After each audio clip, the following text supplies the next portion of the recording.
بسم اللہ الرحمن الرحیم۔ تراویح پڑھتے ہوئے 4 رکعت کے بعد جو تھوڑا سا بیٹھتے ہیں ہم، تو اس بیٹھنے کے حوالے سے شرعی ہدایات کیا ہیں؟ تو یاد رکھیں، یہ 4 رکعت کے بعد تھوڑا سا بیٹھنا، وقفہ کرنا، یہ مستحب ہے، صرف بیٹھنا مستحب ہے۔ اب اس دوران کیا کرنا ہے، کیا پڑھنا ہے، تو اس حوالے سے کوئی قید نہیں ہے، کوئی پابندی نہیں ہے آپ کیا کریں۔ چنانچہ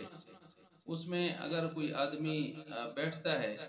اور اس بیٹھنے میں وہ اگر ٹائم زیادہ تھوڑا ملتا ہے تو 4 رکعت 2 رکعت پڑھ لیتا ہے، یا کوئی تراویح اس کی رہتی ہے وہ پڑھ لیتا ہے، تو یا ذکر اذکار تسبیحات اپنے طور پر کرتا ہے، نہ کہ وہ آواز ملا ملا کر،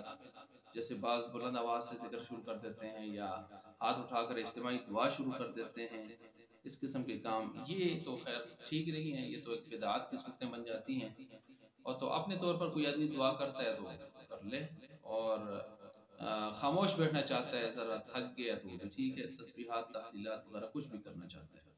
تو بہرحال اصل ہے بیٹھنا مستحب ہے، باقی آگے کیا کرنا ہے کیا نہیں اس کا کوئی ذکر یہاں پر نہیں ہے۔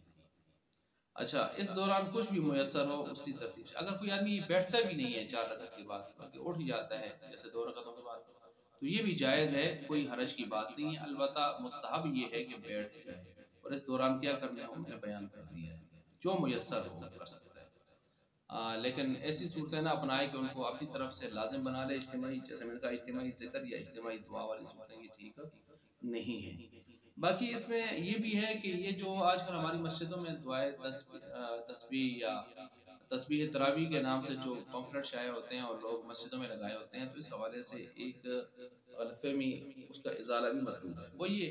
کہ لوگ یہ سمجھتے ہیں شاید یہ کوئی ایسی دعا ہے کہ جو صحابہ نے تھا اور آپ علیہ السلام نے صحابہ نے تراویح کے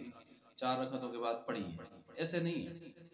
یہ کلمات بہت اچھے ہیں، ٹھیک ہے، اگر کوئی پڑھنا چاہتا ہے تو بے شک پڑھے، لیکن ان کو یہ نہ سمجھے کہ یہ سنت مستحب ہیں یا حدیث میں یہ ثابت ہیں آپ علیہ السلام سے صحابہ سے، مگر یہ بدعت ہو جائے گی۔ اور یہاں پر ایک بات یہ ہے، مناسب بات ہے کہ جو لوگ یہ شائع کرتے ہیں ان کو چاہیے کہ اوپر تراویح کا نام نہ لکھا کریں، تسبیح تراویح کا نام نہ لکھا کریں، کیونکہ لوگ اس کو تراویح کے ساتھ خاص کوئی دعا سمجھتے ہیں کہ جو ثابت شدہ شاید ہو، تو اس کو صرف تسبیح جامع تسبیح یا عمدہ تسبیح یا اس طرح کا نام دے دیا کریں، بہترین تسبیح۔ تراویح کا نام یہاں سے کاٹنا چاہیے کہ اس سے بدعت پیدا ہو گئی ہے، اور لوگ یہ سمجھتے ہیں کہ شاید یہ تراویح کے ساتھ خاص ہے، تو ایک یہ ہونا چاہیے۔ اور یہ چیزیں ہیں یہاں پر اس حوالے سے، یہ دعا کے حوالے سے، یعنی یہ دعا جو ہے سبحان ذی الملک والملکوت والی جو ہے یہ ثابت نہیں ہے اس موقع پر، اس طرح بہتر ہے کہ علامہ شامی نے اس کو نقل کیا ہے کہ اس موقع پر آپ پڑھ سکتے ہیں،